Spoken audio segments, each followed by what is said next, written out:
Yo, what's going on, guys? Thought I'd hop on here and give you an update. It's not a big one, but it's an update nonetheless. And I don't really like going super long periods of time without keeping you guys updated on anything.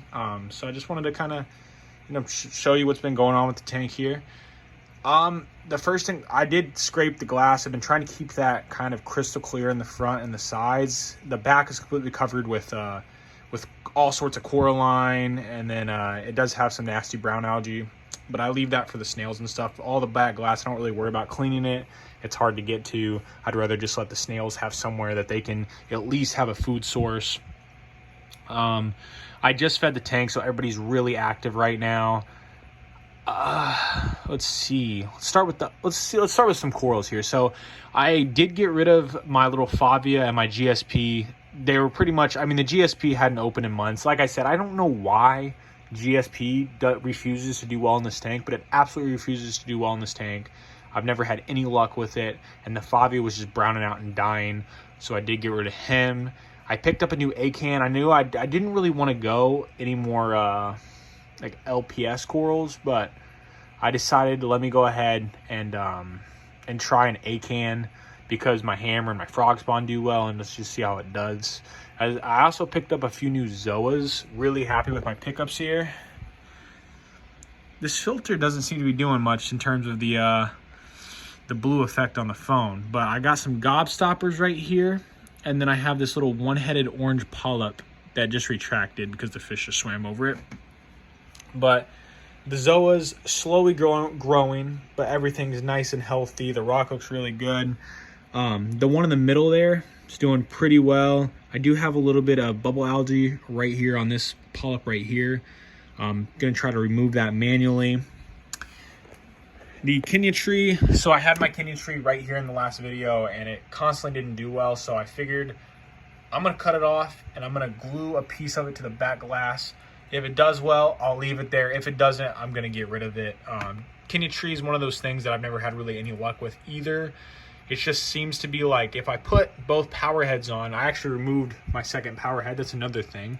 When I would turn that power head on, the Kenya tree would be nice and happy and open. But the moment I did that, all the other corals didn't like it. It was too much flow.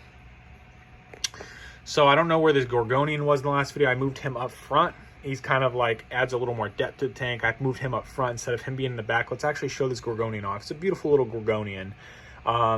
My Duncan is in the back there. I thought, oh, if I stick it in the back, the clownfish won't mess with it. It'll be able to open more. Nah. And I've thought about, went back and forth in my head. Do I get rid of this Duncan coral and just give it to the fish store back, and maybe it can actually do well in the fish store? My fear is if I do that, is she just going to go after another coral? Is she going to go after my frog spawn or my hammer, and she's just going to make those upset? I'd rather her host the Xenia, but obviously that's not happening. She always goes for my my beautiful coral. She literally killed my torch coral. She made it so stressed out that it died. And you can see she's going right back into it right now. She does that all day long, and she bothers the absolute crap out of it. These corals over here, frog spawn, a little tilted. My conch right here is so destructive. He knocks over all the corals. I constantly have to pick them back up. He's doing well. My hammer has a nice two-headed split, hoping he continues to grow, doing really well.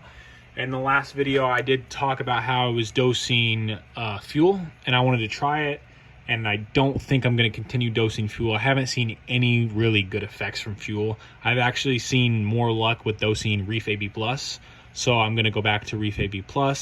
Nitrates in this tank, low. They're like 5 ppm, right where I want them. So everything's on point. I might increase my phosphates a little bit.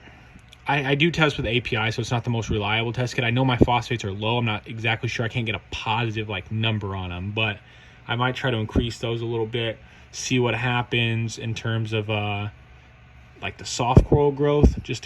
Everything seems to be growing pretty well in here. You can see the Caspolaria, I think that's how you pronounce it. This coral right here is doing pretty well. I bought it just as that little frag, just on this little rock, just this tall little piece. Had maybe 2 branches on it, and all this has been growth over the last maybe 6 months or so. Xenia, continues to just thrive. The top has gotten larger, starting to take over that whole rock up top. But I don't think it's really going to spread onto these lower rocks just because my zinnia doesn't tend to grow down. It more just tends to grow up into the side. But I mean, we'll see. I don't really mind if it takes over, man. I really do like the zinnia in here. It's really pretty. My wrasse has been doing absolutely great in here. He doesn't show any signs of stress, no fish pick on him. He's done really, really well, and I can still maintain, 6 fish, 1 being a wrasse, and the bio load in here is still good enough where my nitrates are not out of control. They're at like 5. So really it just comes down to keep up the maintenance on your tanks. If you want a little more fish in here, 6, I think 6 is definitely pushing it a little bit for a 40. You'd want 4 or 5 maybe, but I keep up on my maintenance. I do what I'm supposed to do, and there's no negative side effects. So that's pretty much the only thing I have for this video. We're getting slow growth. I plan on getting maybe some more Zoas when they come about. When the pet store, seen those gobstoppers, knew that was a more expensive type of coral, and they only had it for like $10 a head. So I was like, I'm gonna pick this up online. They go for a lot more than 20. So picked up me some gobstoppers. The waving hand zinnia, you can see, doing absolutely amazing, growing like crazy, growing like a little weed, just like all the other zinnia in here. So it's pretty much all I have for you guys. I will see you guys in the next video.